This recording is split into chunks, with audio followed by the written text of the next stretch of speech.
We out here. Episode 20. Wrap this bitch up. It's a disgusting day, as you've seen the prior few days.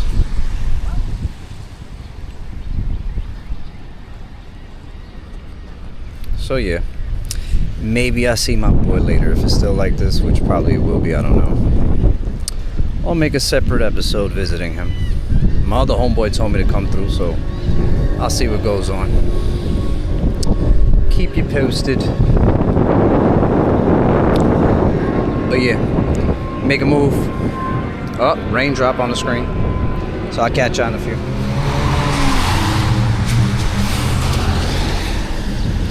About to hit the bank, then get a little pizza, and away we go. I'll explain why in a little bit.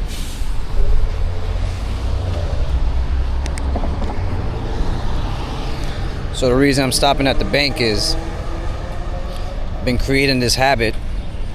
I mean, I have different ways of saving money and investing, but a new one is just saving $100 bills.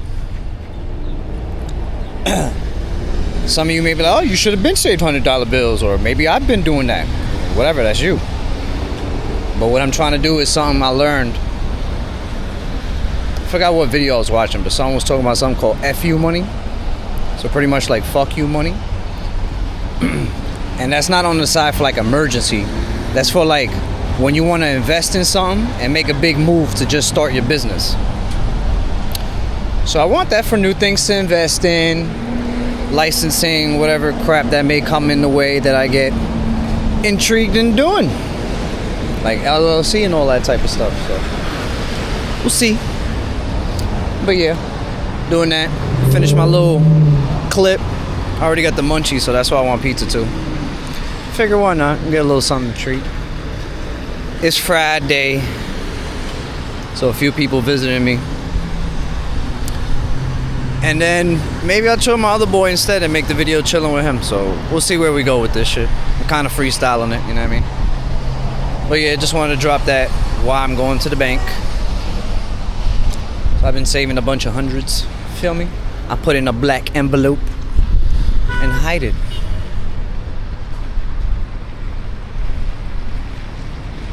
But I'm only wanting like a certain amount.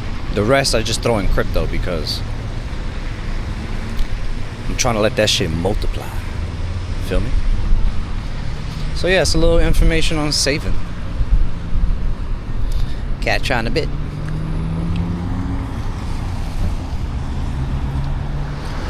Change your plans. My bus coming in 3 minutes. So I'll heat up some leftovers rice that I made the other day with some beans, chicken cutlet, a bunch of avocados, tomatoes, cucumbers. I got all the work, so we ain't worried about that. Save me $8. So yeah, kind of like train your mind to slowly have more conservative habits, I guess. You know what I mean? I'm tempted. It's right there. It's like, oh, you could wait 20 minutes and just get it. But I'm like, nah, it's alright. You can get it another time. Not stressing it. So yeah, save, invest into other fun stuff. That's what I pretty much do. We can always get pizza. I made some banging food anyway, so pop the oven up, see what's up. Bus coming soon. Food in the oven. Walking the pooch right quick. Oh yeah, I forgot I had to take him to the vet, so good thing I pulled that cash out, you know what I mean?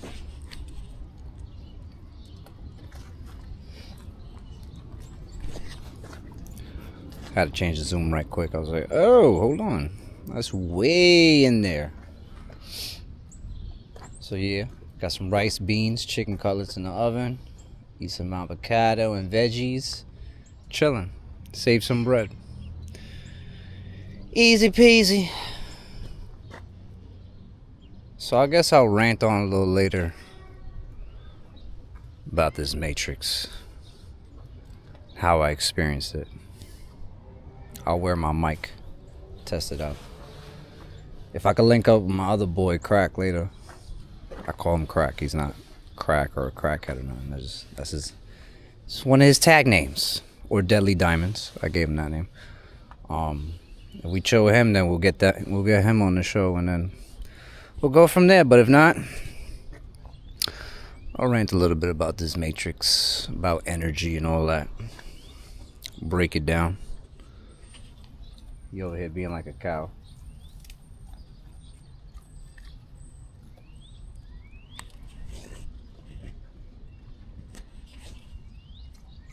Good?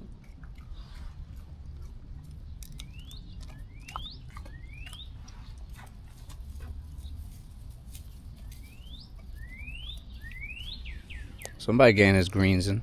Hey.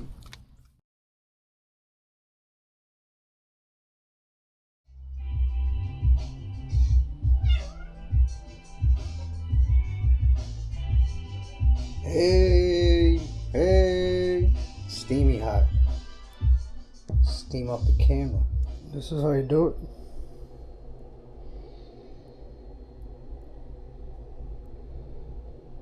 This is gonna fill me up, not no pizza. Come on, you gotta be a man. Don't be lazy, just cook. Come on. I would have spent that $8 and been hungry like in 30 minutes. Yeah. Pull a Caesar Italian dressing with some barbecue soy teriyaki sauce. What we got here? What we got here, bro? Ham, egg, mustard cheese on a croissant loaf? What? What's going on?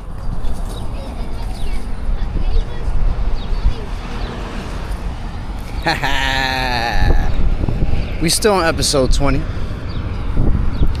I fell asleep. I was exhausted. It's a horrible day. And we can't end the episode on some subjective type of shit.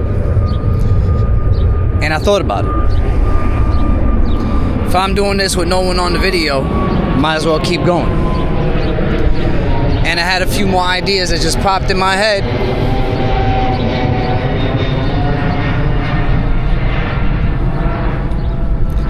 A few more ideas that Lord let me receive.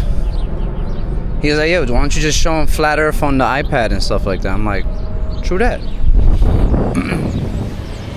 But I'm gonna even do one even better. I'm gonna draw and sketch outside. Kinda wanna make it a quick explanation anyway. So, walking Ace right now. That's why the food went from dinner to breakfast. Yeah. I was like, the weather's horrible. I'm getting tired of it. And then today I seen the sun and everything. I'm like, alright, cool. You know what? I'm not gonna scrap the video. I'm gonna just continue it. So maybe this will be a very fucking long video. We're gonna see. But after the gym, then I'm gonna go outside for like an hour and then do this. So I can sit down and be clear and explain a lot of things. And that'll be a nice way to end up episode 20. I already picked like 20 instrumentals to freestyle, so that'll be another playlist.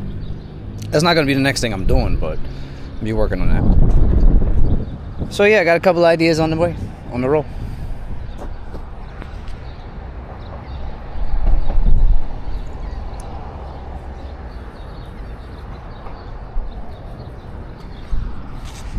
Alright, we out. I don't want to bore ya.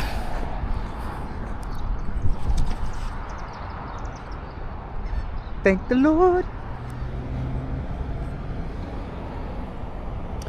When it's noon, it should be above.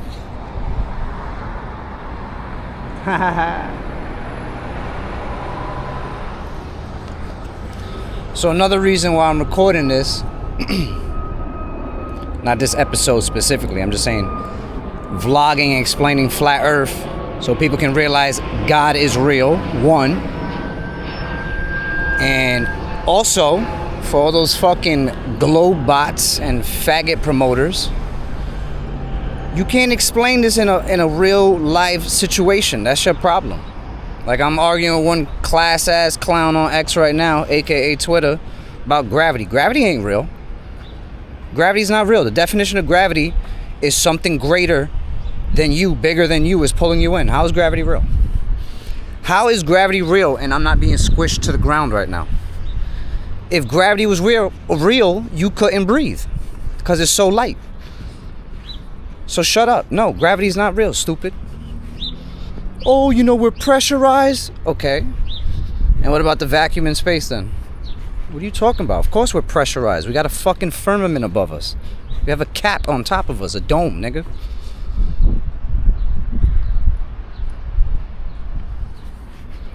Just because you don't understand electromagnetism, because it takes a little time and some interest, doesn't mean it's not playing out.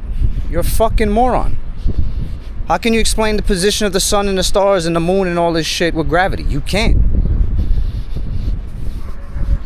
It's in the same position all the time, so gravity is not real. Stupid. That automatically kills gravity. Fuck globe. Nigga, gravity shouldn't even be a topic. Shut up. Fuck you talking about? Retarded, nigga. Something greater than you is pulling you down, nigga. So how are we standing up? Nigga, let alone Ace, he's so small. The concept is retarded, bro. The fuck you talking about? Gravity. The definition is literally something greater is pulling you in. The fuck are you talking about, bro? This is my point. People gotta understand words and definitions and shit. Don't read. You just do the monkey effect.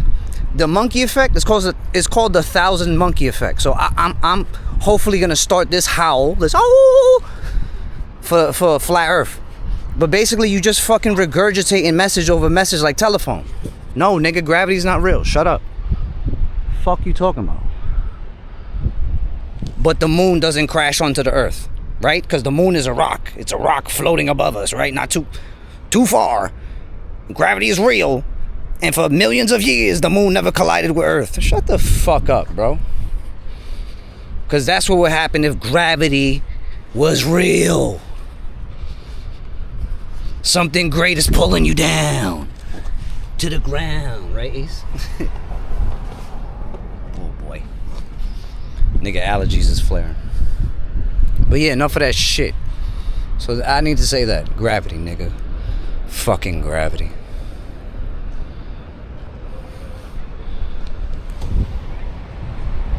Look at the sky, man.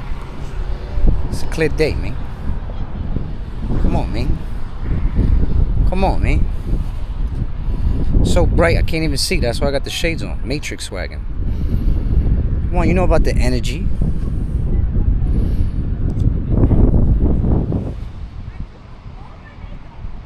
Oh, we don't see the beach. We'll be back.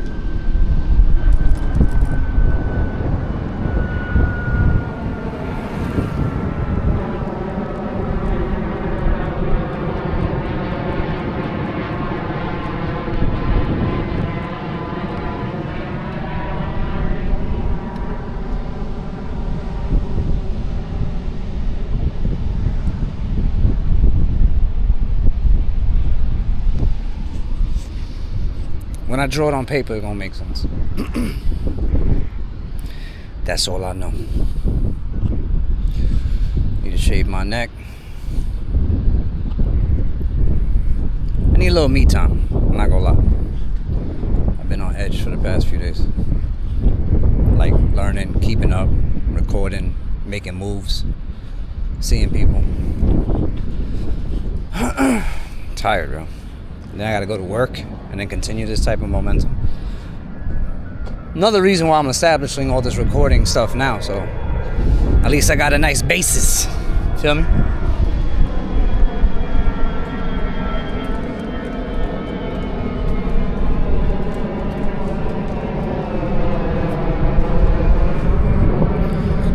Catch me in the next few moves.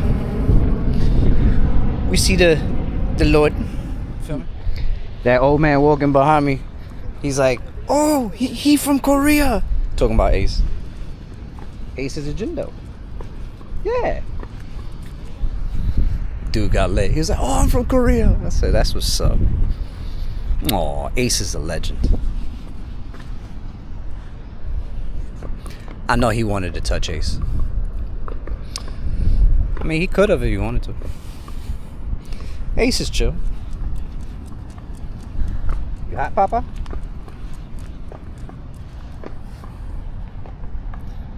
Hey. So remember, Earth is flat, gravity is fake. Tell them niggas to challenge me in an argument. Destroy you.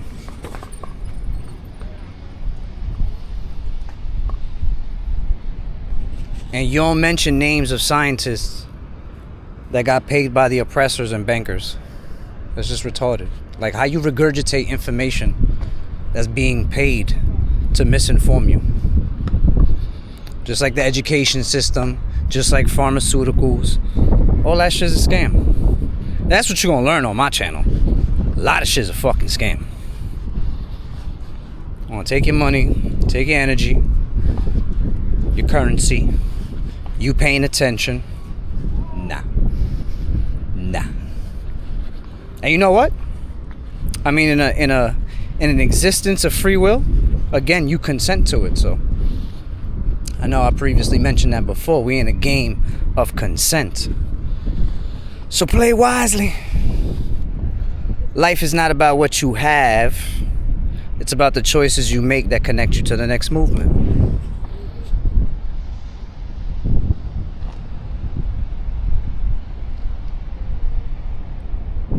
Oh, you saw that little hologram effect? That was a hologram effect. Hey. Saw that? I know y'all saw that. Blow. Chill, B. I'm glitching right now. Slick, stay glitching on y'all. Chill. I know you've seen that energy light fractal. Wait till I draw this on paper. You're gonna be like, what? Because what would happen if everybody knew the truth? Yeah.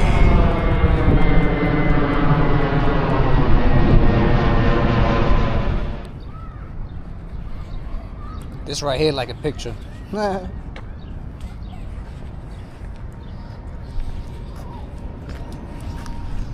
at you, looking all thirsty. 3:36. Sun should be there. Haha.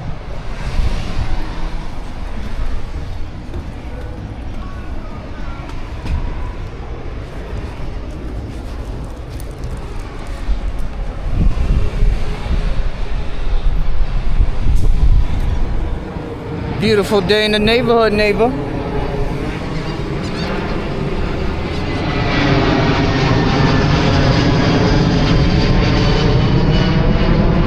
So you see the shadow, right?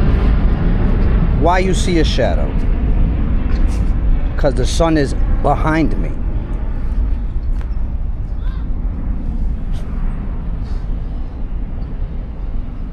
And then the sun gonna keep going that way. Clockwork. All day, every day, forever. Feel me? Like, you don't even understand that you live on a giant computer board. Because your body emits a certain amount of electricity. The streets, the asphalt, that's them lines on the motherboard. These houses,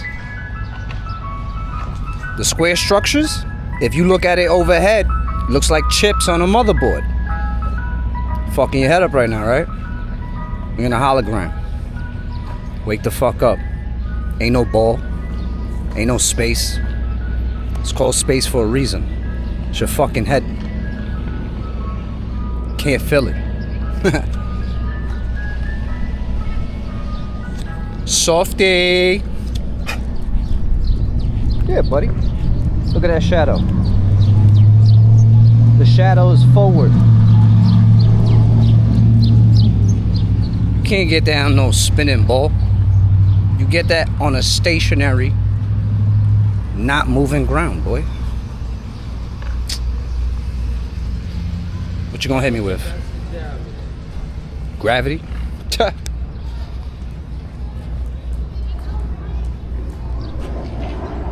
My shadow? Over here. Not behind me. Over here. Why you think they made sundials? Come on now. You gotta break that cognitive dissonance you have. I promise you, after watching these 20 episodes, you're gonna be coming outside your house like, this motherfucker affected me. It's observation. Wake up. You're smarter and more powerful than you think. God loves you and you care. We trapped in this little bubble. Now some bot was like, oh, a bubble is a spear shape. Oh, you never seen a bubble on a flat surface? And it looks like a dome? Stop. You AI got no experience. Stop it. This is OI. This is organic intelligence. Oh, I'm gonna hit you some game right quick since this last episode is just hella information. You got artificial intelligence, right?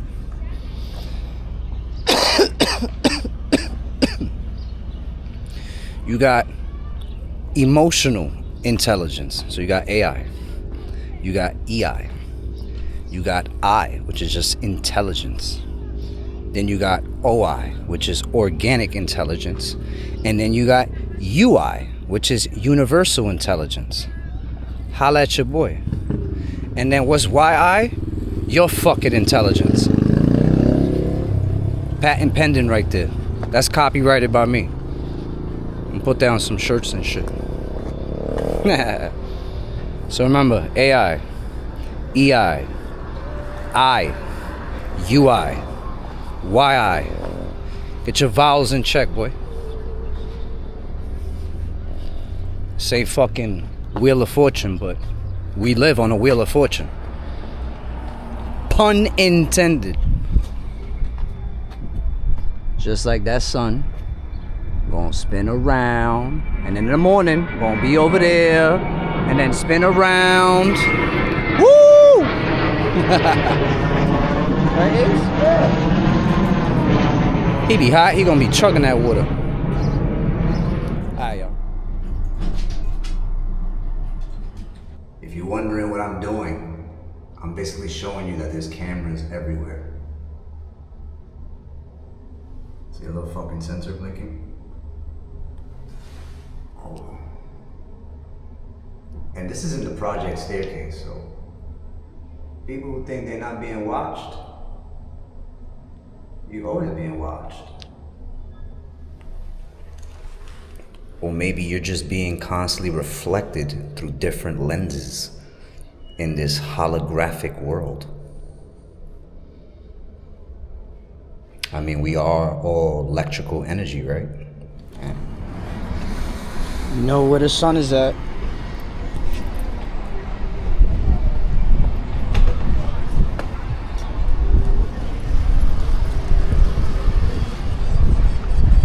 Hologram life.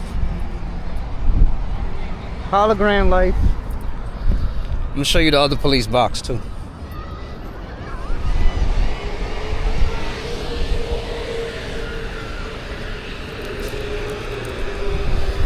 Fuck around and find out that you live in a giant lens the whole time.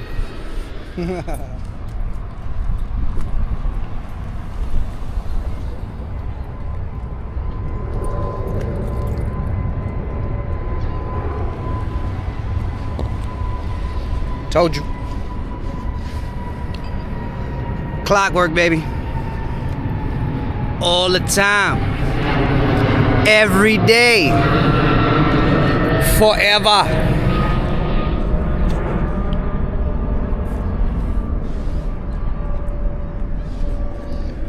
Since it's nice today, let's see if we get the moon. It's like the hardest thing to get, man. The moon. Summertime gonna be litty with the moon.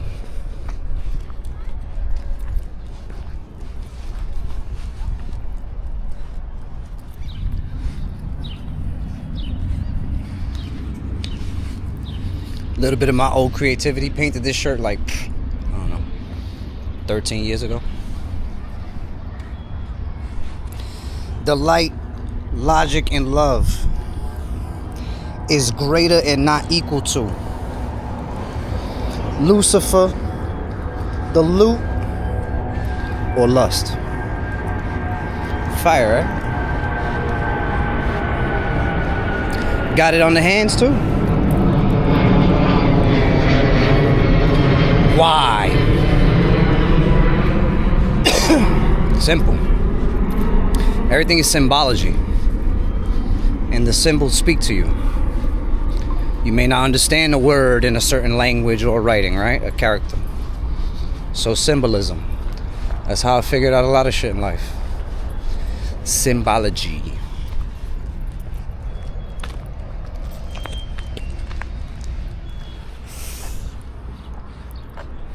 It's just me. Thought for a second. I mean, you're already used to this. Come on. Funny how they be like, sun up and sun down. But when you watch it, nigga, I watch it go over there. All around. How the fuck is this sun up and sun down? That's how they market the lie to you. Because you don't go outside and observe it and be like, wait a minute. The sun swings around. Not sun up, sun down. The sun swings around. That's gonna be a t-shirt. It's over there. The lights is obviously reflecting from the windows, you feel me? The sun swings around. No sun up, no sun down. No sunset, no sunrise. The sun is swinging, baby. From the right to the left.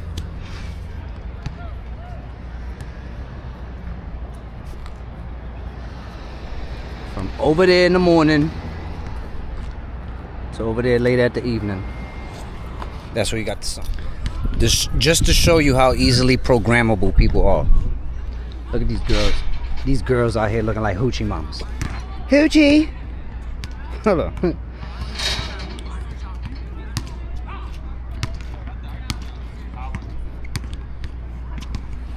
When you have a dad moment and be like, man, if that was my daughter.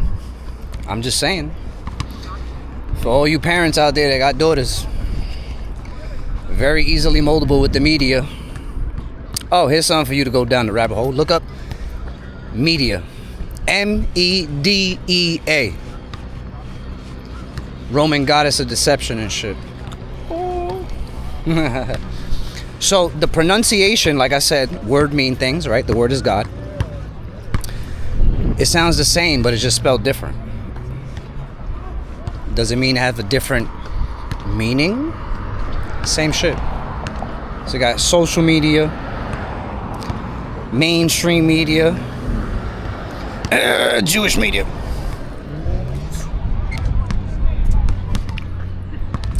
And then you got the little boys with niggerism. What can you do? You know? The influence is real.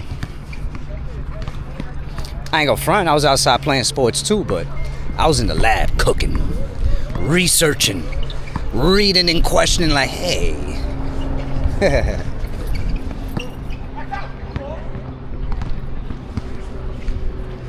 Because you ain't gonna know the earth is flat chasing pussy all day now.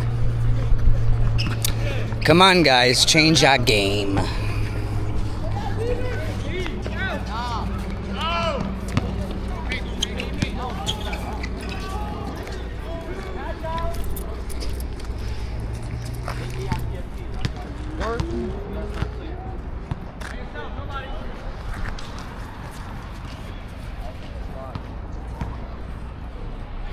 We out here. I'm gonna sit there later tonight and do the drone. Cause I was wondering, I'm like, where the fuck am I come later? I'm gonna sit here.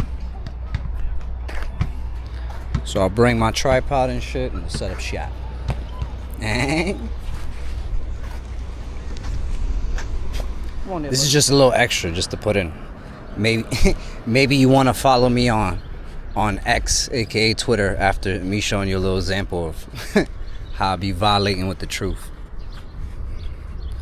So I got a lot of alerts right now. This was the topic. Let me not go too crazy. It says, quick question. Does anyone here actually know why coins have ridges around the edges? Y'all should go down the rabbit hole on why coins have ridges. But my reply is, your son has been expelled 109 times. And the mom says, yes, but it's never been his fault. It's always the schools persecuting him for no reason. And it's a Jewish kid. I already got 53 likes and 10 retweets. In less than an hour?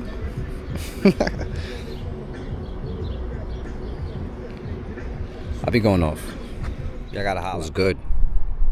It's day 3 on episode 20. But I got something in store for you. Remember, I said I was gonna sit here and draw.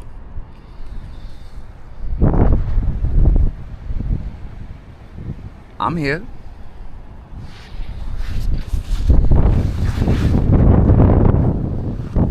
Got the knapsack and all. And let me show you, it's another day.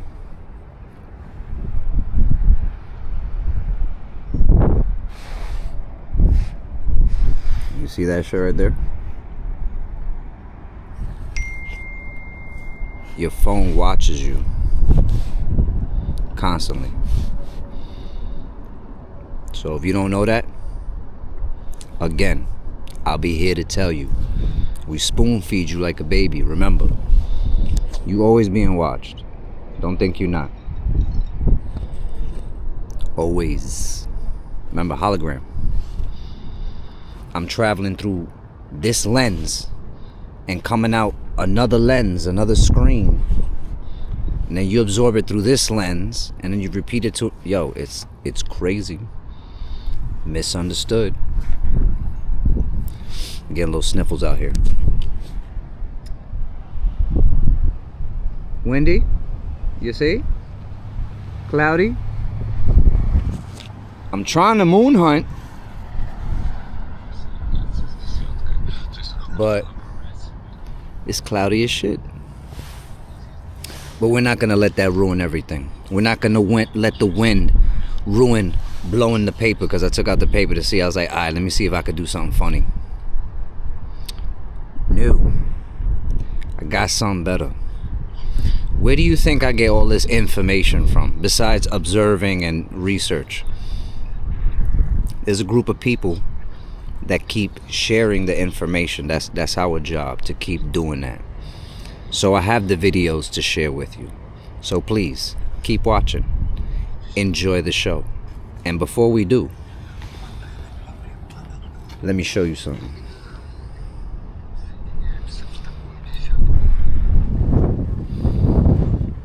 Remember yesterday I showed you I was on X?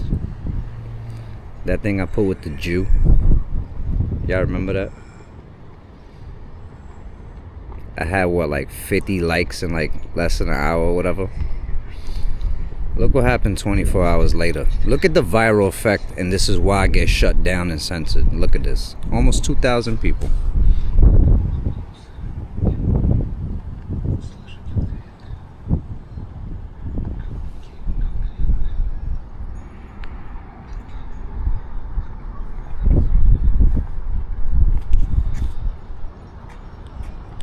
Hold on.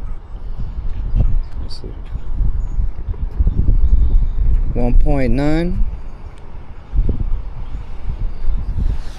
I don't know if it's visually good. It looks blurry on this little screen, so I don't know.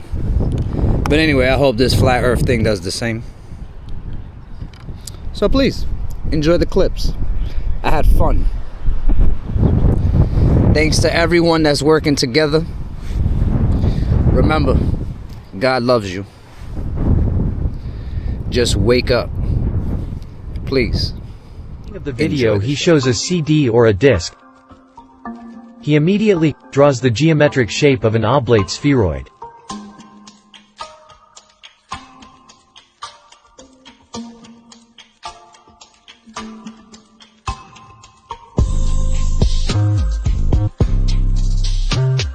We can see how he separates the oblate spheroid with a disc that has a hole in the center.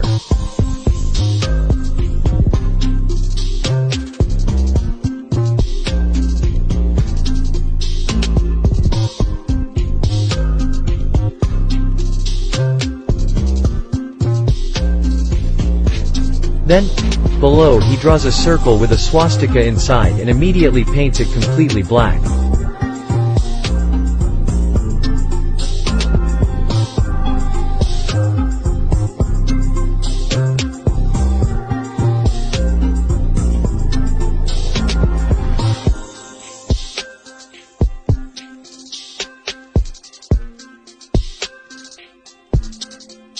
From this black circle rays come out and 3 rays pass through the hole in the center.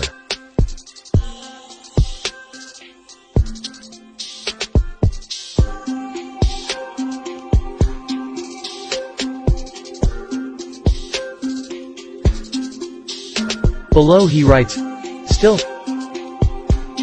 One of the possible meanings of this black circle may be the black sun. He draws reliefs on the edge of the hole and writes North Pole.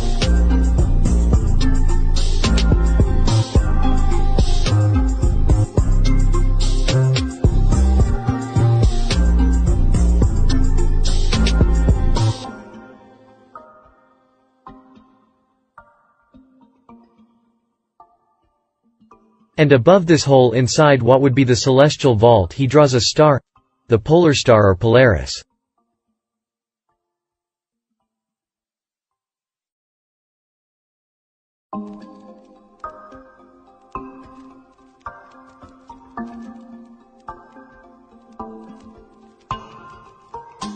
He marks 2 points and connects them in a circle and writes, equator.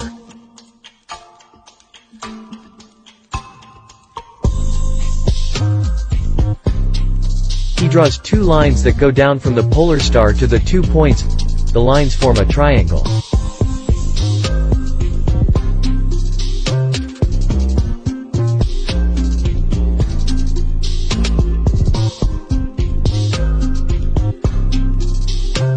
He highlights 2 of the rays coming out of the black sun and also forms a triangle but vice versa.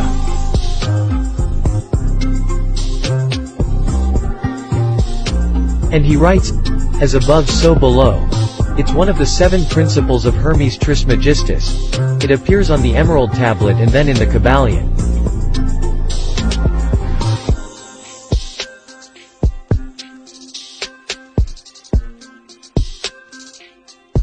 He erases the intersections and draws the sun and moon.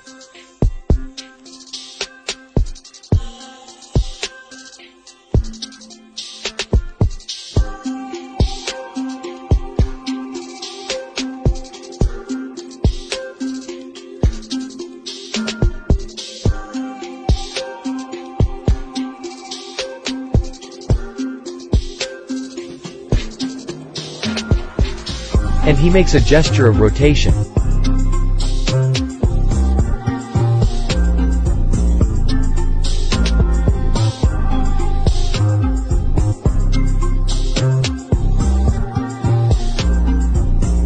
He draws 2 arrows to show the distance of the moon and the sun.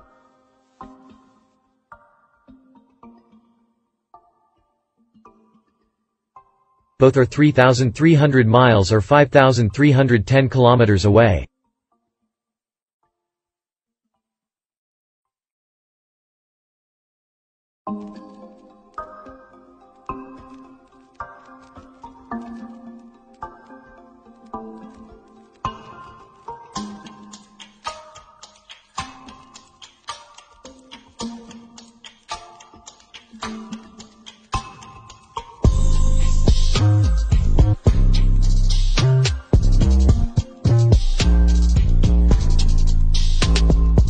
Then he measures the diameter of the sun and moon, being the same with a diameter of 32 miles or 51 kilometers.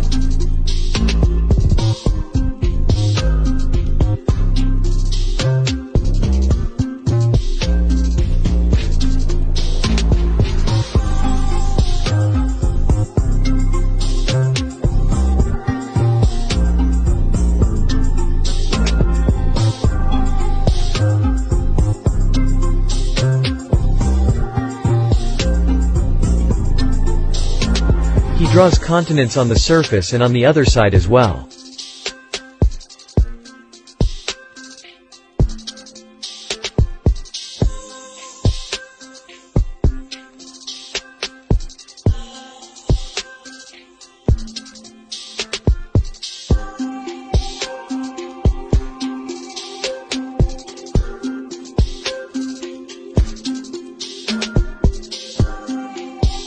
He points both sides and writes, same.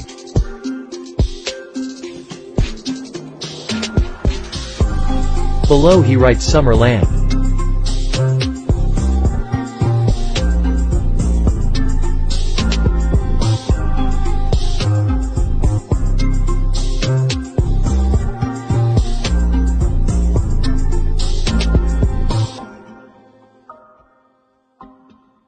He draws rays coming out of the black sun and writes, Northern Lights.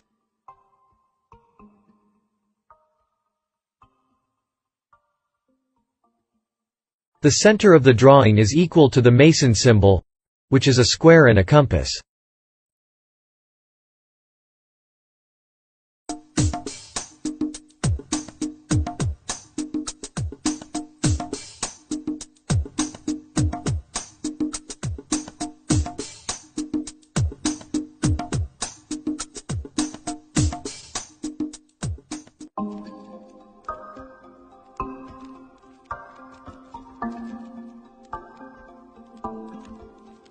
He points out the ray coming out of the black sun toward the moon, and then he erases the face of the moon.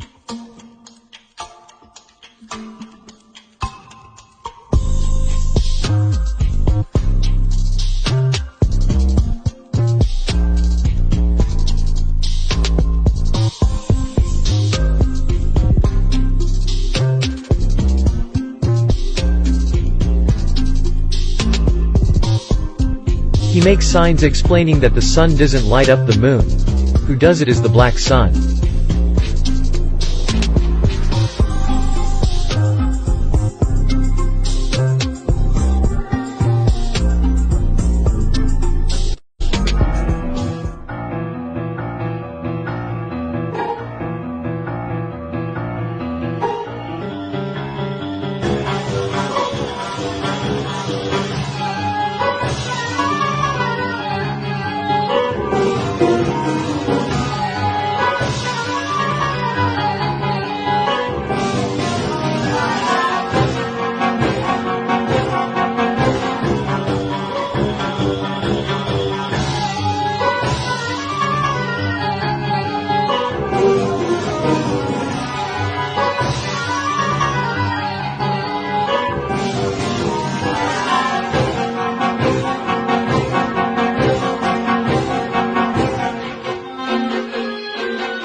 Earth is a level, motionless plane, with the sun, moon, and stars revolving over and around us, just as you experience every day. The North Pole is the magnetic monopole center point, with Polaris, the North Pole star, situated directly above. Polaris is the only motionless star in the heavens, with all the other constellations revolving perfect circles over the Earth every night. The so-called planets, known to the ancients as wandering stars, were named such because they were observed then, as we can observe today, to wander the heavens, taking their own unique spirograph-like patterns, making both forward and retrograde motions over and around the Earth during their cycles. Meanwhile, the fixed stars were named such because they were observed then, as we can observe today, to stay fixed in their constellation patterns night after night, year after year, century after century, never changing their relative positions. If Earth was truly a tilting, wobbling, spinning space ball, as NASA and modern astronomy proclaim, rotating 1,000 miles per hour on its axis, revolving 67,000 miles per hour around the sun, spiraling 500,000 miles per hour around the galaxy, and shooting off several million more miles per hour through the universe, the star patterns would never look the same 2 nights in a row, let alone be fixed in exactly the same constellations for thousands upon thousands of years. The reality is that the Earth and Polaris do not move, while everything else in the heavens revolves over Earth and around Polaris, east to west, like in a planetarium dome. Our Earth planetarium, however, is so vast that perspective won't allow any observer to see all the stars simultaneously from any one vantage point. We can see Polaris, Ursa Major and Minor, and other northern constellations from every point north of the equator simultaneously, but conversely cannot see the so-called South Pole star, Sigma Octantis, the Southern Cross, or other outer constellations simultaneously from every point south of the equator, because they all sweep over a great southern arc from their rise in the evening to their setting in the morning. Facing north, the stars turn counterclockwise from right to left. Facing south, they turn clockwise from left to right. Facing east, they rise in front and set behind, while facing west, they rise behind and set in front. So their apparent motion, angle, and inclination changes depending where you are on Earth and what direction you are facing, but their actual movement is always east to west.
the flat Earth model, the sun and moon spotlights are perpetually hovering over and parallel to the surface of the Earth.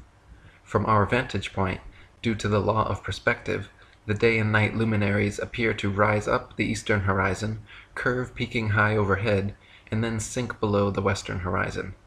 They do not escape to the underside of the flat Earth, as one might imagine, but rather rotate concentric clockwise circles around the circumference from tropic to tropic. The appearance of rising, peaking, and setting is due to the common law of perspective, where tall objects appear high overhead when nearby, but at a distance gradually lower towards the vanishing point. Samuel Rowbotham said, "Although the sun is at all times above and parallel to the Earth's surface, he appears to ascend the firmament from morning until noon, and to descend and sink below the horizon at evening. This arises from a simple and everywhere visible law of perspective. A flock of birds, when passing over a flat or marshy country, always appears to descend as it recedes, and if the flock is extensive, the first bird appears lower or nearer to the horizon than the last. The farthest light in a row of lamps appears the lowest, although each one has the same altitude.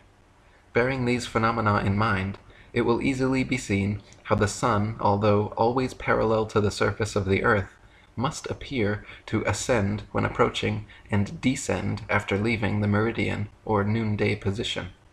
What can be more common than the observation that, standing at one end of a long row of lamp-posts, those nearest to us seem to be the highest, and those farthest away the lowest, whilst, as we move along towards the opposite end of the series, those which we approach seem to get higher, and those we are leaving behind appear to gradually become lower.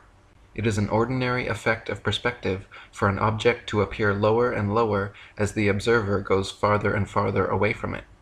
Let anyone try the experiment of looking at a lighthouse, church spire, monument, gas lamp, or other elevated object from a distance of only a few yards, and notice the angle at which it is observed. On going farther away, the angle under which it is seen will diminish, and the object will appear lower and lower as the distance of the observer increases, until, at a certain point, the line of sight to the object and the apparently uprising surface of the Earth upon or over which it stands will converge to the angle which constitutes the vanishing point, or the horizon, beyond which it will be invisible. Heliocentrists would have you believe the very opposite of what every human who has ever walked the Earth has seen with their own eyes. It is obvious to any child and sovereign-minded adult that the sun, moon, stars, and planets, every light in the sky above, revolves around the motionless Earth beneath our feet. It is also plain to see that the sun and moon are both approximately the same size and situated relatively close to Earth, not 400 times divergent and millions upon millions of miles away.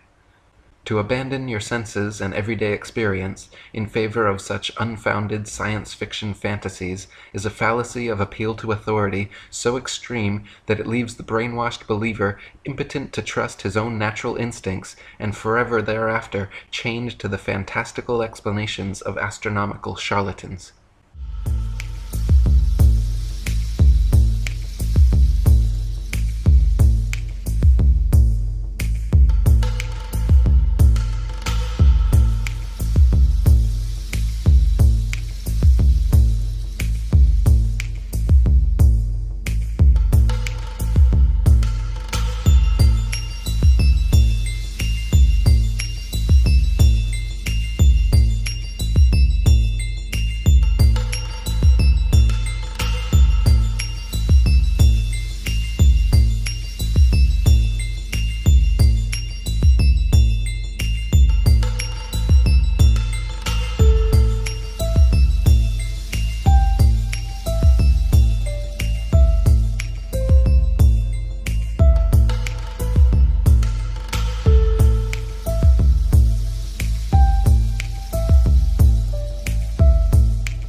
Why do things fall?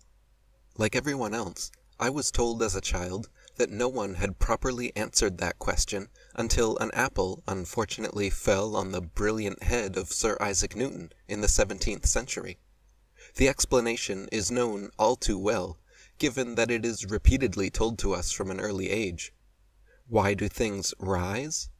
I was not academically introduced to the man who answered that question until much later in life. His name was Archimedes, and he answered why things rise close to 300 years BC. The Archimedes principle is an extremely essential concept for more applications than you can imagine.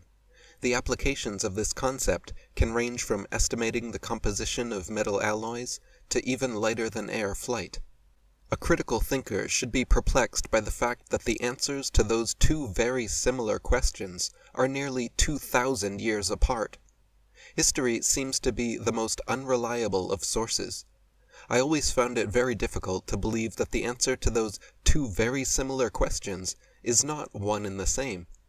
I believe that Archimedes' work has been corrupted over the years, just like this work will inevitably be corrupted also.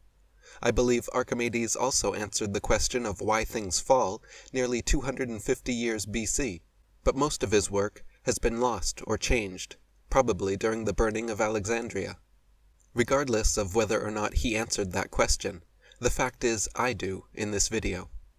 I have successfully engineered the perfect answer to why things fall and rise, based largely on Archimedes' remaining works and my advanced understanding of physics, chemistry, and mathematics. I can confidently say that Sir Isaac Newton was so incredibly wrong on his answer to why things fall that I can only think of one word, and that is fraud. I hope that after watching this video, you can come to the same conclusion. Archimedes, when asked why things rise, he would simply answer, density. For that is the correct answer to that question.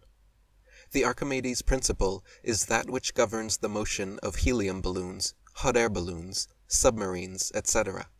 The principle states that the upward force of an object immersed in a fluid is equal to that of the weight of the fluid it displaces. Simply put, if an object is less dense than the medium it is in, it will rise. The force at which it will rise is mathematically expressed as the following. For a fully submerged object, for example humans, or any other physical object in air, the amount of volume the object displaces is equal to the volume of the object.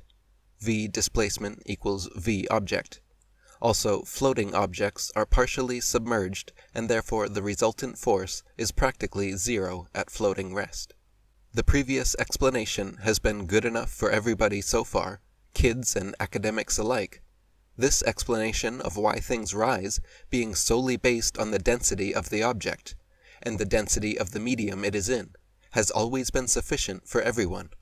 Yet, when asked why things fall, Isaac Newton came up with a much more elaborate answer, one that required the assumption of the mass of the Earth, and the creation of a constant which conveniently cannot be measured in a lab, and can only be measured at the most massive of scales, the cosmic scale, rendering the constant as purely theoretical and impossible to measure on a repeatable laboratory scale as science has always demanded. In a way, Isaac Newton was a pioneer in turning science into the faith-based phenomenon that it is now. Newton was the first to come up with theories that necessitated having faith in him and could not simply be tested by anybody. It is a common misconception that Isaac Newton is credited with finding g equals 9.81 meters per second squared. The truth is, long before the times of Newton, people knew about the fall rate of objects. That is why the constant g is included on the formula for the Archimedes principle, which was a known concept thousands of years before Newton. Thanks to the knowledge of the fall rate of solid objects, which is easily observable, humans have been able to build infrastructure such as cathedrals, bridges, aqueducts, and other infrastructure for thousands of years. The study of static forces and dynamic forces is much older than the times of Isaac Newton. What Isaac Newton is truly credited with discovering is the reason as to why things fall, for which he came up with the most intricate and peculiar of explanations. He said that matter attracts matter, but only if matter is heavy enough to be significant. Basically, he said that unlike your everyday objects, the Earth is the only object big enough within our range to affect us in any noticeable manner. He invented, fabricated, and imagined the following equation and constant in much the same manner that J.K. Rowling dreamt up the wizarding world of Harry Potter. F equals G, m1, m2 over r squared. He quite literally manufactured the G constant, and assumed the mass of the Earth, which still today is not proven, in order to get a G equals 9.81 meters per second squared equals G times the mass of the Earth over r squared, where r equals the radii of the Earth. This sort of science can only be compared to that of science fiction and fantasy writers. The truth is, the only factor which governs the vertical motion of matter is density. Both Newton and Archimedes think of mass wrongly, and not at all as it truly behaves in nature. We have often been taught to think of density as mass over volume. Although this is mathematically correct, the proper way to express the relationship between density, volume, and mass is the following. Expressing mass in this way, the truth becomes clearer, that mass is a variable dependent on the volume of an object. The true constant in an element or compound is density. Expressing mass in this way, the truth becomes clearer, that mass is a variable dependent on the volume of an object. The true constant in an element or compound is density. In other words, if we were observing and plotting the mass of a 1 meter cubed sphere, we would integrate its density over its volume and plot the mass as we go from the center of the sphere, which is at 0% volume integration, to the outer shell of the sphere, which is at 100% volume integration. Mass would be on the left axis, y-axis, and volume on the right axis, x-axis. Both would change, but the density of the object will be the slope of the curve and will remain constant, if the sphere is made out of a uniform material. For example, assuming a 1 meter cubed water sphere, it would look a bit like the following graph. The slope would equal the density, which is the only thing that truly remains constant.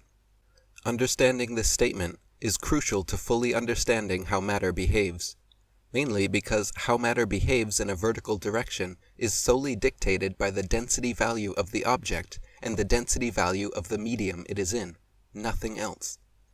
Density is the only value constant in every element or stable chemical compound, meaning, under the same conditions, a single hydrogen molecule has the same density as a balloon holding 1,000,000 hydrogen molecules, but they do not have the same mass, nor volume, yet they both rise in air.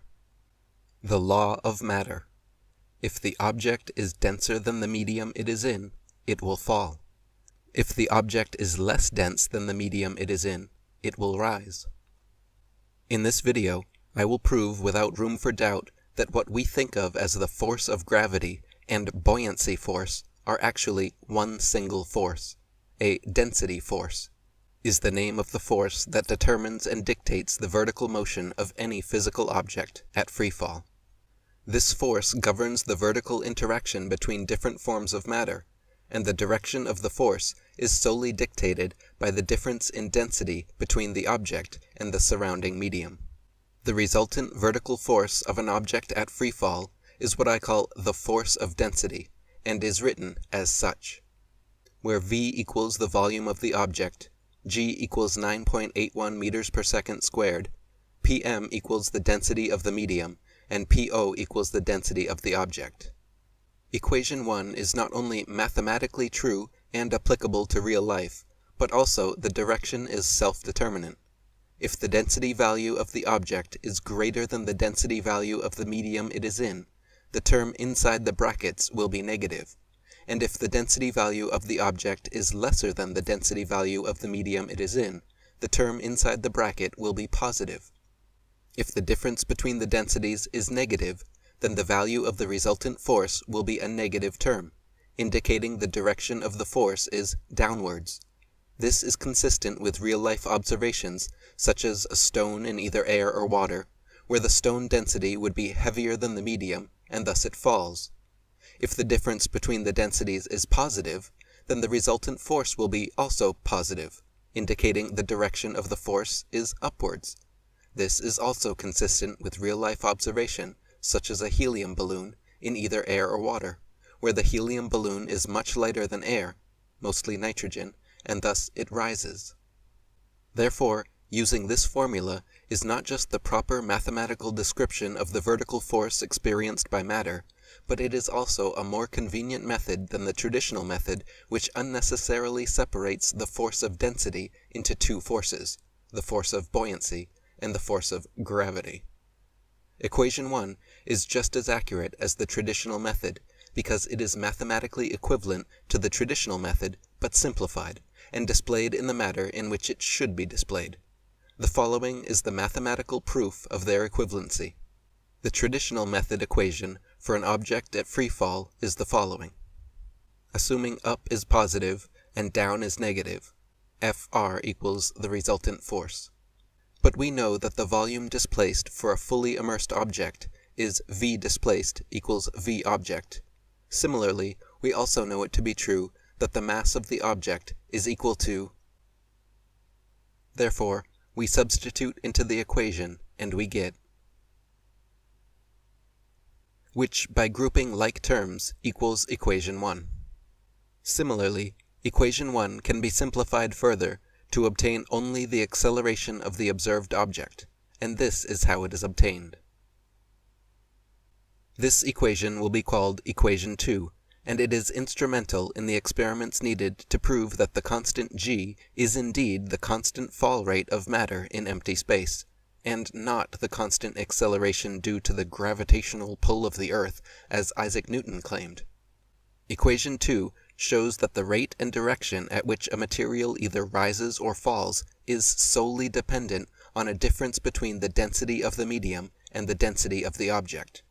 Therefore, answering the question asked on the title page, according to equation 2, the rate at which a material rises or falls is independent of its volume or the amount of material, mass, meaning that helium rises at a certain rate in water and another in air, whether it is a single helium atom or whether it is millions of helium atoms occupying the shape of a balloon. In other words, matter rises or falls by virtue of its own innate physical properties, and not because of dimensions such as volume, radius, or overall mass, like Newton proposed. A simple plug-in experiment into equation 2 shows that it is true for all observable phenomena, such as an air balloon in the air, a helium balloon in the air, rocks in the air, lead in water, etc. It also explains why feathers and exhaled air balloons do not fall as quickly as a stone, given they are much closer in density to the air than a stone. A stone, since it is far denser than air, it falls at such a rate as to nearly render the density of the medium, air, negligible, and thus a stone falls at a rate relatively close to g equals 9.81 meters per second squared. On the other hand, an exhaled air balloon, given that it is mostly air with a higher CO2 content, falls slowly in air because it is only a little bit denser as a whole than the air around it. Humans are very close in density to water, thus they make a great example of my principle.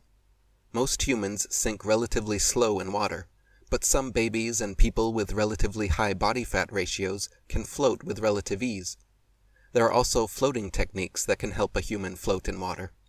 The material humans are made of sinks slowly in water, and the center of mass for that material is at the belly button, which is where we experience the sinking.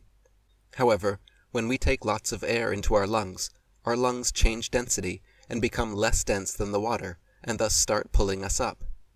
There are floating techniques that help us align the pull from our belly button with the pull of our lungs and help us float. Other techniques help us float by grouping the pulls close together and using a slight kicking motion to keep our legs afloat.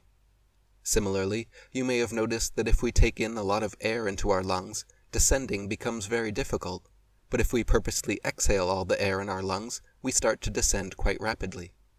The most misunderstood yet most important experiment on this subject is the Brian Cox experiment. It is an experiment where he drops a bowling ball and a feather from the same height and records it using a high-speed camera, slow motion capture. As repeatable observed phenomena shows, in air, the bowling ball falls much faster than the feather, but in a vacuum, as demonstrated by the experiment, they fall at the same rate. The biggest fallacy of the experiment is the assumption that Brian Cox makes. He believes that this experiment proves gravity because since the air is removed and the medium is now a vacuum, empty space, thus there is no resistance from the medium, and thus no buoyancy force, and the only observable force left should be gravity, and thus they both fall at the same rate. But, and a big but, if you notice my formulas can precisely and mathematically explain without failure the observable phenomena in the vacuum, because in a vacuum, the medium is nothing. The medium is empty space, and the density of empty space is zero. Then think of matter as occupied space. If we plug in a density of 0 for the medium into equation 2, the equation becomes the following mathematical limit question. Therefore, density cancels out, and this means that according to the math of equation 2, all matter falls at the constant acceleration g in empty space regardless of the object's density. The limit evaluations show us that as the density of the medium approaches 0 in a vacuum, then the observed object's rate of fall approaches g equals 9.81 meters per second squared. Therefore, since both the feather and the bowling ball are infinitely denser than empty space, which has a density of 0, then they both fall at the constant fall rate of matter in empty space. Matter is infinitely denser than empty space. Therefore, the vacuum experiment is proving without a doubt that g equals 9.81 meters per second squared is the constant fall rate of matter in empty space, as proven by the equal fall rate of a feather and bowling ball in empty space. There are two ways to obtain the value of the constant g according to equation 2. One is using multiple runs of an object or various objects which densities are known, and observing and recording their fall rate or rising rate in different mediums which densities are also known. In the experiment, the observed acceleration and direction must be recorded, and by plugging the observed acceleration into a y-axis and the densities into the x-axis, then simple data analysis can be used to obtain the constant g, which would be the only value constant throughout all the experiments with different densities. The other way to obtain the constant g is the Brian Cox's vacuum experiment, given that by making the medium in the experiment empty space, then the constant g becomes the observed acceleration. Thank you, Brian Cox. I would have never secured the funds for such an experiment, but I have your blessed naive ignorance to thank for proving my equations to be mathematically true with your experiment. In conclusion, here is where I ask the reader to reconsider their previous beliefs. I do not know why something so simple has been purposely hidden in plain sight for all these years, but the fact remains that it has. The world we live in has rules, and the rule that determines whether an object falls or rises is not the size of the earth, or how much it weighs. It is, clearly, the density of the object and the density of the medium it is in, nothing more. I sometimes wonder if the apple had not fallen on Newton's head, and instead had fallen in a bucket of water, if he would have then figured out the reason why the apple truly fell, and then never would have come up with such an absurd theory such as the theory of gravity. Maybe he would have wondered how the apple's gravity was magically turned off as soon as it hit the water, given that apples float and all. Maybe then he would have noticed that what made the apple fall was not gravity, but the density differential between the air and the apple, nothing else.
The globe, and the heliocentric model of the solar system.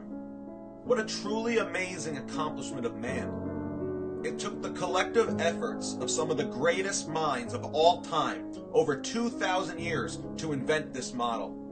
It was a reverse-engineered masterpiece. Every objection to the model always met with just another cleverly disguised reverse-engineered explanation. For example, the lacking stellar parallax was rationalized by the stars being trillions upon trillions of miles away. A bunch of zeros were added to the end of their numbers to explain away what any common sense would refute. What these men did was invent a dual system of astronomy, a second model of the universe that can explain everything we observe, a model built on perfected mathematics that have no actual relevance to the truth. As George Orwell once wrote in his prophetic book, 1984. "What are the stars?" said O'Brien indifferently. "They are bits of fire a few kilometers away. We could reach them if we wanted to, or we could blot them out. The Earth is the center of the universe. The sun and the stars go round it." When we navigate the ocean, or when we predict an eclipse, we often find it convenient to assume that the Earth goes round the sun, and that the stars are millions upon millions of kilometers away. But what of it? Do you suppose it is beyond us to produce a dual system of astronomy? The stars can be near or distant, according as we need them. Do you suppose our mathematicians are unequal to that? Have you forgotten doublethink? These men invented a dual system of astronomy, and these men marveled at their accomplishments. Finally, we shall place the sun himself at the center of the universe. The globe, heliocentrism, the Big Bang Theory, evolution, all pseudoscientific lies taught to us as fact, and we are taught lie after lie after lie. They need to keep us completely ignorant and uninformed, and for the exact same reason that they didn't educate the slaves. An uneducated slave was much easier to control than an educated one, and slavery still exists today. It has just evolved beyond the ball and chain. Instead of forced labor, we are allowed to have the illusion of education, and we are allowed to choose our own profession. This illusion of freedom and this illusion of choice makes us more productive. The more productive we are, the more taxes we can pay. We are all just small cogs in a massive machine. We are their slaves. We are their debt slaves.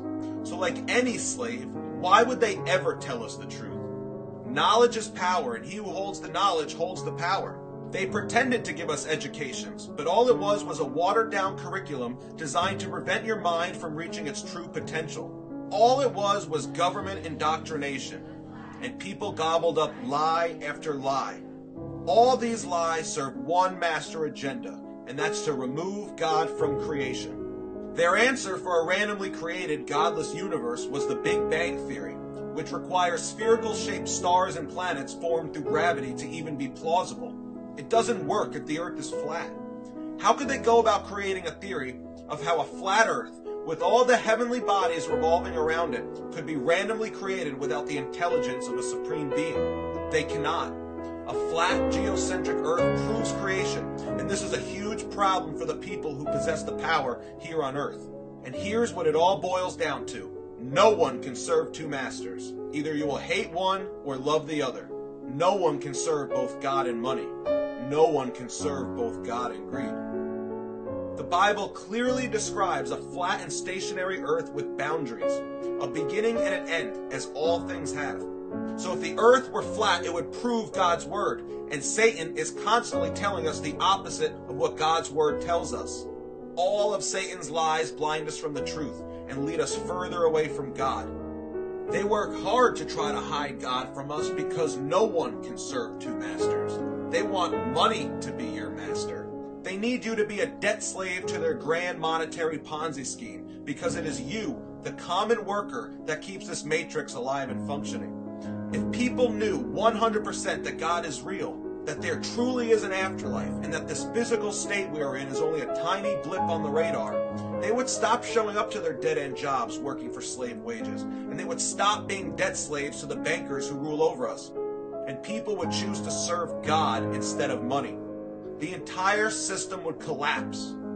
These carefully manufactured lies all serve one agenda, and that is to hide God, so that we will continue to serve them and their debt-based money system and not God, because no one can serve two masters.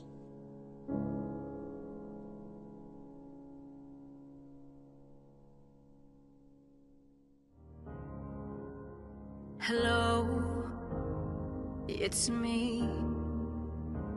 You know, indoctrination started while we were still naive, programming our beliefs. And that inertia is the reason we don't feel the earth spinning. Hello, can you hear me? Did you ever stop to question the confession of gravity as a theory? Funny thing, force alone can be explained with buoyancy and density. The sun is closer than what they've told us, not 90 million miles away. Hello from the inside, I'm here to tell you not to lie, and there never was a space probe, and those planets you've left so wandering stars, Operation Fishbowl.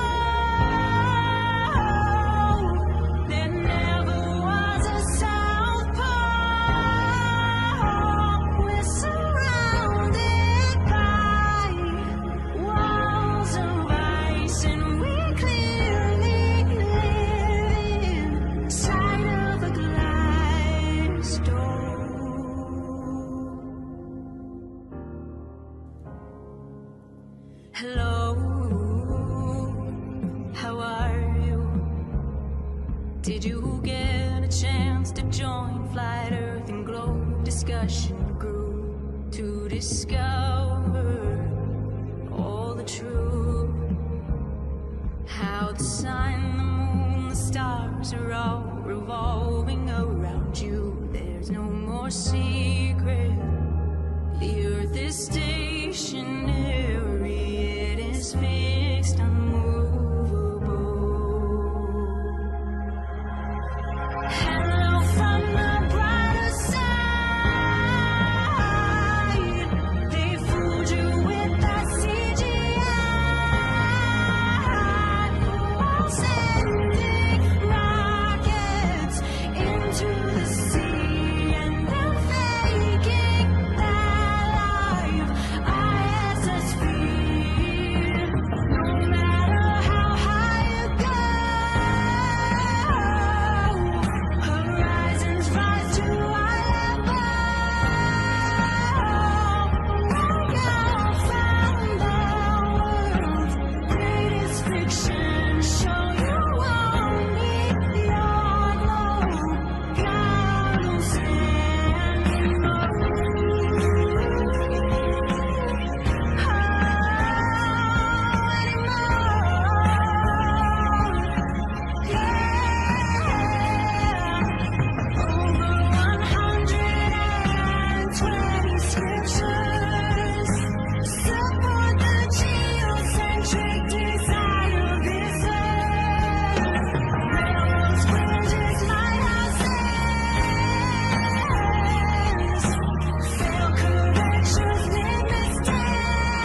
Day 4, episode 20, 7 a.m. And if I showed you this view, you should know the sun is over there, getting smothered by the clouds. So hopefully you can process everything that I was doing in the past 20 episodes.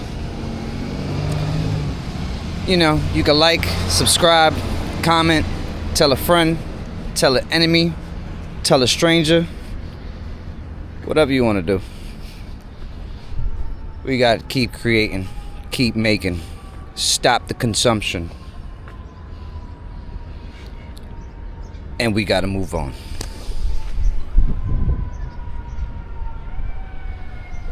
It was fun. Next series, because this is the beginning, I'm gonna give you the roots. I'm gonna give you the enemy. Hey. Let's see how I go about those topics. So I'm gonna give myself a little break. Do a little organization, backtracking. Still with the pupper. Ace in the place, holding it down. It's your boy Slick. Don't listen to that bullshit. They want you by the balls while they face fucking you with lies. You already know. Oh. NASA means deception. Hebrew language. Wonder. It's your boy Slick. Stay tuned. More stuff coming out. If I feel like you can't learn from it, I'm not putting it out there. More ideas in the works. Me talking with people and all that goodish. But let me not bore you. Y'all wasted like an hour and a half. And if you lasted this long, you're a trooper. You're someone that's curious to know. And hopefully you keep raising that frequency and rise with your emotional intelligence. Alright?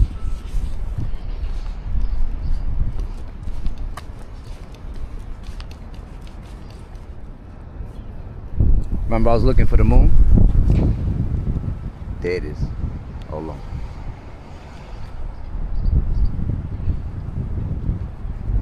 I don't know if the camera could get it because it's bright as shit. But I see the moon. It's out here early. Can I see it on? Yeah, I see it. I'm like, yo, come on, bro. Look at that little speck. That's the moon. See how that speck moves around? That's the moon right there. And you got the sun coming over there. And I was wondering where that motherfudger was at. Hey, I got it on the last day. That's how you do it. That's how we finish episode 20. It's moon hunting the whole fucking week, wondering where the fuck it was at. Let me show you the sun and the moon right quick. Flat Earth. Woo! Everything in one episode. Gotta love it. Sun right there. Moon right there.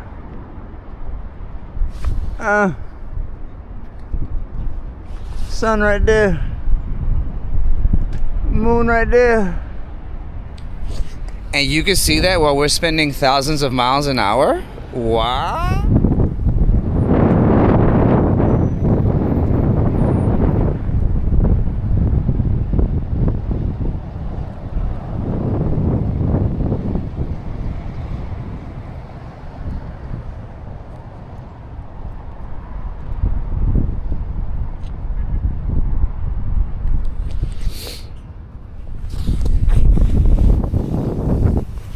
Oh my God. This is probably like the most funnest shit I've done in a long time. Gotta thank Jesus. Christ is king, y'all. I didn't say it. It's in the words. It's in history. It's been documented. Hopefully y'all find it and get into that so you can live forever. Alright? I love y'all. This is a great opportunity. And there's more information coming your way. So y'all know what to do. Holla. We gonna say later to them, Ace. Yeah. He can go see the vet in a bit. So I appreciate y'all. Keep it real. Cause that's all I'm trying to do. Okay? Let's see this right quick. Oh, we hitting 2,000. Oh. See you, moon. Sun right there. Peeping.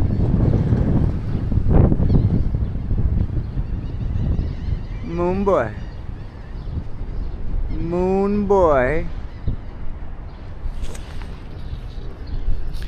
Alright, we ended it off with that one. Just had to show you. Can be a globe.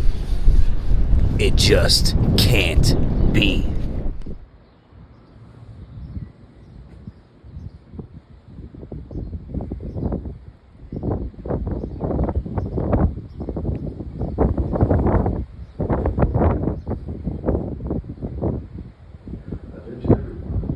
Trains have resumed service between the Rockaways and Howard Beach after crews completed critical infrastructure work.